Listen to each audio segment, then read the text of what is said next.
Everyone, welcome to Kanika Commerce Academy. आज का हमारा टॉपिक है कोऑपरेटिव सोसाइटी।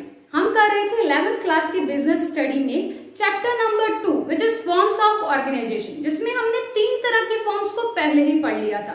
फर्स्ट थी हमारी सोल प्रोप्राइटरशिप, सेकंड थी हमारी ज्वाइंट हिंदू फैमिली, थर्ड थी हमारी पार्टनरशिप। इन तीनों फॉर्म्स को हमने बहुत ही अच्छे से डिटेल में डिस्कस किया था।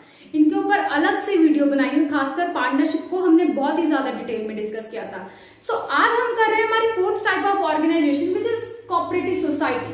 कोऑपरेटिव सोसाइटी पर आने से पहले मैं आपको बोलूंगी कि आप पहले 3 तरह की जो फॉर्म्स थी हमारी sole proprietorship, partnership, joint Hindu family, उन सबको एक बार देख लें। उन वीडियोस का लिंक क्या करूंगी आपको डिस्क्रिप्शन बॉक्स में दे दूंगी। चलिए स्टार्ट करते हैं। कोऑपरेटिव सोसाइटी क्या होती है? कोऑपरेटिव सोसाइटी, सबसे पहले कोऑपरेटिव वर्ड का मतलब क्या होता है? मतलब एक दूसरे के साथ मिलजुल कर काम करना, टुगेदर, एक दूसरे के साथ मिलजुल कर क्या करना, काम करना।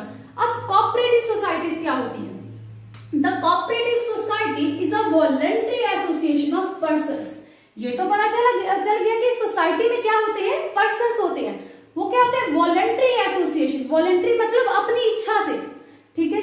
Who join together with the motive of welfare of members, कि लोग क्या करते हैं, together, join together with the motive of welfare of members, कि लोग अपनी इच्छा से क्या करते हैं, सोसाइटी को ज्वाइन करते हैं। किस मकसद के लिए, किस मोटिव के लिए? ताकि जो इस सोसाइटी के मेंबर हैं उनके वेलफेयर के लिए काम किया जा सके, उनकी भलाई के लिए काम किया जा सके। इट मीन्स जबकि हमने पहले 3 फॉर्म्स पढ़ी थी, उनमें मेन मोटिव क्या होता था? प्रॉफिट अर्न करना। पर इस सोसाइटी का मेन मोटिव क्या है? मेंबर्स की वेलफेयर, मतलब मेंबर्स की भलाई के लिए काम करना। इट मीन्स हमारी कोऑपरेटिव सोसाइटी क्या होती है? एक वॉलंटरी एसोसिएशन होती है, जहां पर लोग क्या करते हैं, एक दूसरे से मिलजुल कर काम करते हैं। क्यों? ताकि लोगों का भला किया जा सके, जो सोसाइटी के मेंबर्स हैं उनके वेलफेयर के लिए काम किया जा सके। इट मीन्स क्लियरली यहाँ पर क्या है कि प्रॉफिट अर्न करना यहाँ का मेन मोटिव बिल्कुल भी नहीं होता है। अब रजिस्ट्रेशन, इस जब आपको याद होगा कि हमने पार्टनरशिप पढ़ा था, पार्टनरशिप में क्या था कि रजिस्ट्रेशन करवाना कंपलसरी नहीं है। आप चाहें तो आप रजिस्ट्रेशन करवा सकते हैं, कोई इसकी आपको कंपल्शन नहीं है कि करवाना जरूरी ही है। पर कोऑपरेटिव सोसाइटी की रजिस्ट्रेशन क्या है? कंपलसरी है। रजिस्ट्रेशन करवाए बिना आप इस सोसाइटी को रन नहीं कर सकते। सबसे पहले आपको क्या करवानी पड़ेगी? एक रजिस्ट्रेशन करवानी पड़ेगी। रजिस्ट्रेशन किस एक्ट के अंडर होगी? द कोऑपरेटिव सोसाइटी एक्ट 1912 के अंडर आपकी क्या होगी? रजिस्ट्रेशन होगी। अब एक और चीज, इस कोऑपरेटिव सोसाइटी को रन करने के लिए आपको क्या चाहिए होगी? 10 adult members minimum, 10 adult members minimum. अगर आप 10 लोग नहीं हैं अडल्ट, 10 लोग नहीं है अडल्ट, तब आप इस सोसाइटी को स्टार्ट नहीं कर सकते। मिनिमम कितने मेंबर होने चाहिए? 10 होने चाहिए, वो भी कौन से? अडल्ट। माइनर का यहाँ पर अलाउ ही नहीं है। इट मीन्स रजिस्ट्रेशन कंपल्सरी है किस एक्ट के अंडर? कोऑपरेटिव सोसाइटी एक्ट 1912 के अंडर। एंड इस सोसाइटी को स्टार्ट करने के लिए आपको कम से कम 10 अडल्ट लोगों की जरूरत है। अब बात आती है रजिस्ट्रेशन कैसे होगी? सेम प्रोसीजर जो हमने पार्टनरशिप में पढ़ा था कि जैसे उनके भी ऑफिस होते हैं, आप क्या करेंगे, अपने सारे डॉक्यूमेंट्स लेकर क्या जाएंगे इस कोऑपरेटिव सोसाइटी जहां पर रजिस्ट्रेशन होती होगी, उनके ऑफिस बने हुए होंगे, आप जाएंगे अपने डॉक्यूमेंट्स लेकर, फॉर्म फिल करेंगे, अपने डॉक्यूमेंट सबमिट करवाएंगे। आपके डॉक्यूमेंट्स की क्या होगी? देन फिर वेरिफिकेशन होगी। अगर वहां के ऑफिसर्स आपके प्रोवाइड करवाए गए डॉक्यूमेंट से सेटिस्फाई होंगे, तब तो आपकी रजिस्ट्रेशन हो जाएगी। अगर उनको कुछ भी डाउट आता है कि आपके डॉक्यूमेंट्स कंप्लीट नहीं है, देन वो रिजेक्ट कर देंगे, आपको दोबारा से सारा प्रोसीजर करना पड़ेगा। सेम प्रोसीजर पार्टनरशिप वाला ही है रजिस्ट्रेशन का, जैसे रजिस्ट्रेशन में पार्टनरशिप में रजिस्ट्रेशन होती है, सेम वैसे कोऑपरेटिव सोसाइटी में होगी। बस फर्क क्या है? पार्टनरशिप में रजिस्ट्रेशन करवाना कंपल्सरी बिल्कुल भी नहीं था, पर सोसाइटी, कोऑपरेटिव सोसाइटी में रजिस्ट्रेशन करवाना बहुत जरूरी है। अगर आपकी सोसाइटी रजिस्टर्ड नहीं है, देन आप इसको रन ही नहीं कर सकते। ओके, अब यहां तक तो हमने बात की कोऑपरेटिव सोसाइटी की मीनिंग की, इसकी रजिस्ट्रेशन की, कितने मिनिमम मेंबर्स चाहिए। अब बात करते हैं इसके फीचर्स की। वॉलंटरी मेंबरशिप, पहली लाइन में पढ़ा था कि इस सोसाइटी में कौन से लोग आएंगे? वॉलंटरी मेंबरशिप होगी सोसाइटी। वॉलंटरी मतलब अपनी इच्छा से लोग जुड़ेंगे, आप किसी को भी जाकर जोर जबरदस्ती नहीं कर सकते। सोसाइटी, वो मेंबर जो आपकी सोसाइटी से जुड़ेंगे उनकी मेंबरशिप कौन सी होगी, वॉलंटरी, मतलब वो अपनी इच्छा से आएंगे आपके साथ जुड़ने। लीगल स्टेटस, कोऑपरेटिव सोसाइटी का स्टेटस लीगल होता है। क्यों? क्योंकि आपकी सोसाइटी क्या हो चुकी है, रजिस्टर्ड हो चुकी है अंडर कोऑपरेटिव सोसाइटी एक्ट 1912 के अंडर रजिस्टर्ड हो चुकी है, इसलिए आपकी सोसाइटी का स्टेटस भी कैसा होगा, लीगल होगा। Third one is limited liability. अब तक हम क्या पढ़ते आए हैं, सोसाइटी सोल प्रोप्राइटरशिप ले लें, ज्वाइंट हिंदू फैमिली ले लें, पार्टनरशिप ले लें, कि इन सब में लायबिलिटी कैसी होती है, अनलिमिटेड होती है।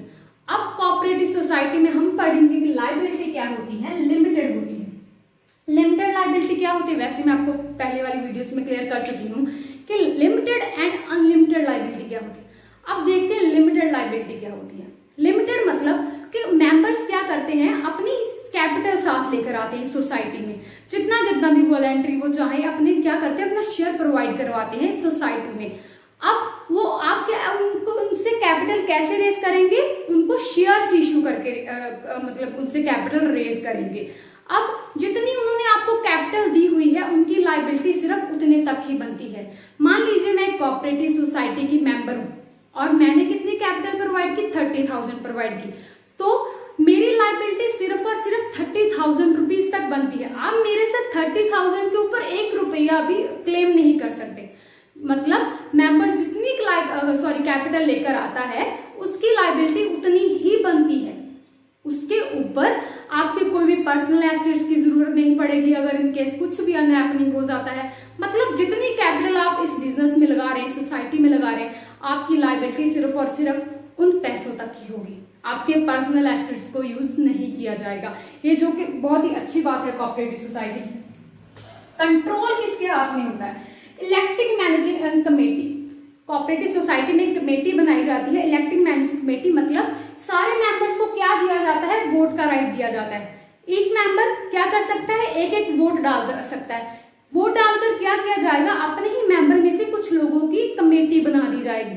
ठीक है, वोट डालकर आप जिसको भी सिलेक्ट करेंगे उनकी कमेटी बना दी जाएगी। फिर वही कमेटी का क्या चलेगा, कंट्रोल चलेगा पूरा का पूरा इस कोऑपरेटिव सोसाइटी में। अगर जो भी डिसीजन लेने होंगे फिर वही क्या करेगी, वही कमेटी लेगी जो भी आपने इलेक्ट की होगी। फिफ्थ है हमारे पीछे सर्विस मोटिव। हम पहले ही पढ़ चुके हैं, सोसाइटी का जो मेन मोटिव है वो प्रॉफिट अर्न करना नहीं है, मेन मोटिव क्या है, सर्विस, वेलफेयर करना। चलते हैं मेरिट्स के ऊपर। इक्वालिटी वोटिंग राइट, ऐसा नहीं है कोई पर्सन 40,000 लेकर आ रहा है, कोई पर्सन 1 लाख लेकर आ रहा है, तो जो पर्सन 1 लाख लेकर आ रहा है उसको ज्यादा राइट दिए जाए। जो कोई भी पर्सन कितनी भी कैपिटल लेकर जाए उसको वोटिंग राइट क्या होगा, इक्वल ही होगा। हर पर्सन को 1 वोट का राइट ही मिलेगा, मतलब इक्वालिटी होगी। आपको ऐसे राइट प्रोवाइड नहीं करवाए जाएंगे आपके कैपिटल के ऊपर नहीं होंगे, सबके लिए वोटिंग राइट क्या होगा, इक्वल होगा। सेकंड है हमारी लिमिटेड लायबिलिटी, हम पहले पढ़ चुके हैं, मतलब जितनी आपकी कैपिटल लेकर आते हैं उसके लिए ही आपकी लायबिलिटी होगी, उसके ऊपर आपकी लायबिलिटी बिल्कुल भी नहीं होगी। स्टेबल एग्जिस्टेंस, स्टेबल एग्जिस्टेंस का मतलब क्या होता है, आपकी सोसाइटी रजिस्टर हो चुकी है, आपकी सोसाइटी को लीगल स्टेटस मिल गया है। अगर आपके मेंबर्स में से किसी की डेथ हो जाती है, कोई छोड़ के चला जाता है, किसी की तबीयत खराब हो जाती है, तो इसकी वजह से आपकी सोसाइटी चलना बंद नहीं हो जाएगी, उसकी एग्जिस्टेंस स्टेबल रहेगी, वो चलती ही रहेगी। जबकि पार्टनरशिप में क्या होता था, अगर किसी भी पार्टनर की डेथ होती थी या नया पार्टनर आता था या फिर कोई पुराना पार्टनर छोड़ के चला जाता था, तो आपको सारी जो पूरे फॉर्म होते थे रजिस्ट्रेशन के, पार्टनरशिप डीड होती थी, वो दोबारा से प्रिपेयर करनी पड़ती थी। इसमें ऐसा कुछ नहीं होगा, आपके ऊपर किसी नए मेंबर के आने का, उसके चले जाने का, उसकी डेथ का कोई असर नहीं होगा, आपकी सोसाइटी चलती रहेगी। Okay, economy in operations. Economy in operations क्या होता है कि आप क्या करते हैं, मान लीजिए एक एग्जांपल के थ्रू समझते हैं कि प्रोड्यूसर को अगर डायरेक्ट कस्टमर के साथ मिला दिया जाए, कॉन्टैक्ट मिला दिया जाए, तो कॉस्ट बचेगी। कॉस्ट कैसे बचेगी, पहले क्या होता था, प्रोड्यूसर किसको सामान बेचता था, मिडिल मैन को बेचता था, फिर मिडिल मैन किसको बेचता था, कंज्यूमर को बेचता था। इस चेन में जितने लोग ऐड होते जाएंगे, जितने मिडिल मैन ऐड होते जाएंगे, उतनी ही प्रोडक्ट की कॉस्ट क्या हो जाती थी, इंक्रीज होती जाती थी। इंक्रीज कॉस्ट का असर सबसे ज्यादा किस पर पड़ता था, कंज्यूमर पर पड़ता था। अब उन कंज्यूमर के फायदे के लिए कंज्यूमर का कॉन्टैक्ट सीधा लिंक किसके साथ करवा दिया जाएगा, प्रोड्यूसर के साथ करवा दिया जाएगा। इट मींस मिडलमैन को बिल्कुल हटा दिया जाएगा रास्ते में। मिडलमैन हट गया, आपको ज्यादा कॉस्ट बेयर नहीं करनी पड़ेगी। इट मीन्स आपको क्या होगा, प्रॉफिट अर्न होगा। ठीक है, आपको अपने जो आप ऑपरेशंस कर रहे हैं अपनी सोसाइटी में, आपको उनमें क्या होती है, थोड़े कम कॉस्ट आती है आपकी। Support from government, in cooperative societies को क्या होता है, गवर्नमेंट बहुत सपोर्ट करती है। कैसे सपोर्ट करती है, इनके ऊपर जो टैक्स लगेंगे वो भी कम लगेंगे। ठीक है, आपको क्या करती है कोऑपरेटिव सोसाइटी, सब्सिडीज प्रोवाइड करती है। अगर ये कोऑपरेटिव सोसाइटी लोन लेना चाहती है तो लोन के ऊपर जो भी इंटरेस्ट रेट होगा वो भी आपको कम देना पड़ेगा। इट मीन्स बहुत सारे बेनिफिट्स क्या किए जाते हैं, गवर्नमेंट की तरफ से आपको प्रोवाइड किए जाते हैं। ओके, लास्ट वन इज हमारी मेरिट है ईज ऑफ फॉर्मेशन, कि सोसाइटी को बनाना बहुत ही आसान है। आसान कैसे है, लोगों क्या आते हैं, वॉलंटरी मेंबरशिप चाहिए, सिर्फ 10 लोग चाहिए अडल्ट। ठीक है, पैसा भी कौन होगा, मतलब जो मेंबर आएंगे वो अपने हिस्से से कुछ ना कुछ थोड़े बहुत पैसे लेकर आएंगे। उनके थ्रू से ही आप क्या करते हैं, सोसाइटी को स्टार्ट करते हैं। अब इजी ऑफ फॉर्मेशन है, बहुत ज्यादा आपको डॉक्यूमेंट्स नहीं, सिंपल रजिस्ट्रेशन प्रोसेस आपको वो कंप्लीट करनी पड़ेगी। मतलब बहुत ज्यादा आपको लीगल झंझटों में पड़ना नहीं पड़ेगा। इसकी फॉर्मेशन क्या है, बहुत ज्यादा इजी है। चलिए अब चलते हैं डीमेरिट्स की ओर। डीमेरिट्स में सबसे पहला नुकसान क्या आता है, लिमिटेड रिसोर्सेज। इस सोसाइटी के पास रिसोर्सेज लिमिटेड होते हैं। क्यों लिमिटेड होते हैं, क्योंकि लोग अपनी इच्छा से आते हैं। यहाँ पर आप क्या कर रहे हैं, लोगों की भलाई के लिए काम कर रहे हैं। आपका मेन मकसद प्रॉफिट कमाना बिल्कुल नहीं है।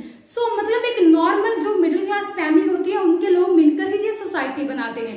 ऑब्वियसली अगर आप अपना इंटरेस्ट बचाने के लिए, मेंबर्स के वेलफेयर के लिए काम कर रहे हैं, इट मींस आपके पास बहुत ज्यादा रिसोर्सेज नहीं है, आप बहुत ज्यादा रिच फैमिली से बिलोंग नहीं करते हैं।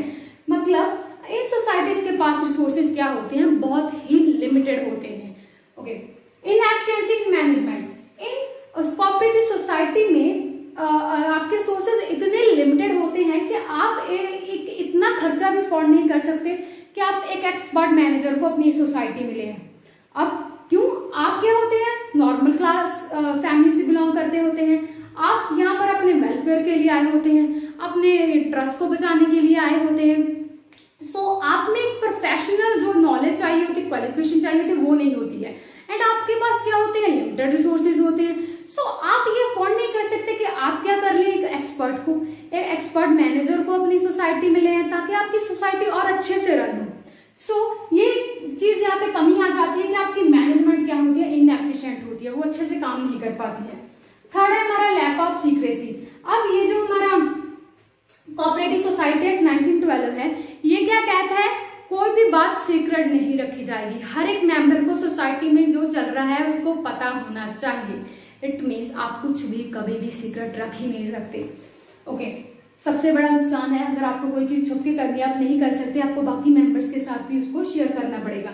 अब फोर्थ डीमेरिट क्या है, कंट्रोल ऑफ गवर्नमेंट। गवर्नमेंट का कंट्रोल कैसे आता है, अबे गवर्नमेंट आपको इतने सारे फायदे दे रही है, आपको सब्सिडीज दे रही है, इंटरेस्ट रेट कम दे रही है, टैक्सेस आपके ऊपर कम लग रहे हैं। गवर्नमेंट इतनी दयालु क्यों हो रही है, अगर वो इतनी दयालु हो रही है तो इन फेवर उसको भी आपसे कुछ चाहिए।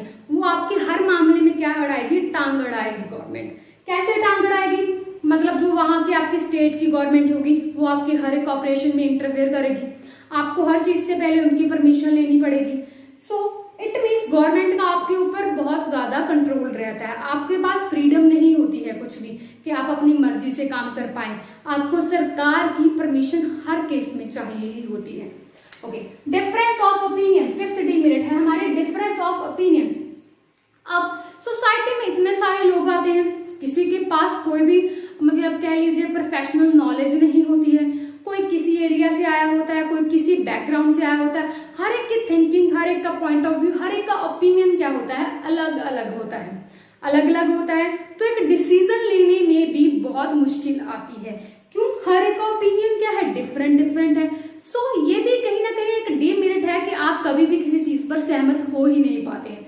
अगर आप किसी चीज पर सहमत नहीं हो पा रहे तो आप डिसीजन कैसे लेंगे, आप अपनी सोसाइटी को आगे कैसे चलाएंगे। ये क्या है, बहुत बड़ा डीमेरिट बन जाता है हमारी कोऑपरेटिव सोसाइटी का। यहाँ तक तो इस वीडियो में हमने देखा मीनिंग क्या होता है, registration, features, merits and demerits के बारे में देखा। अब कोऑपरेटिव सोसाइटी का एक और इम्पोर्टेंट टॉपिक बचता है जो कि है टाइप्स ऑफ कोऑपरेटिव सोसाइटी। उसको थोड़ा सा डिटेल डिटेल में हमने करना था, तो इसलिए मैं उसके ऊपर एक और वीडियो बनाऊंगी, अलग से आने वाली वीडियो उसी के ऊपर होगी। सो इस वीडियो में अगर आपको कुछ भी प्रॉब्लम मिले, आपको इस टॉपिक के रिलेटेड कुछ भी समझना है, आप मुझे नीचे कमेंट्स में लिख सकते हैं। आप मेरी वीडियोस को ज्यादा से ज्यादा लाइक करें, शेयर करें, मेरे चैनल को सब्सक्राइब करें। Thank you so much.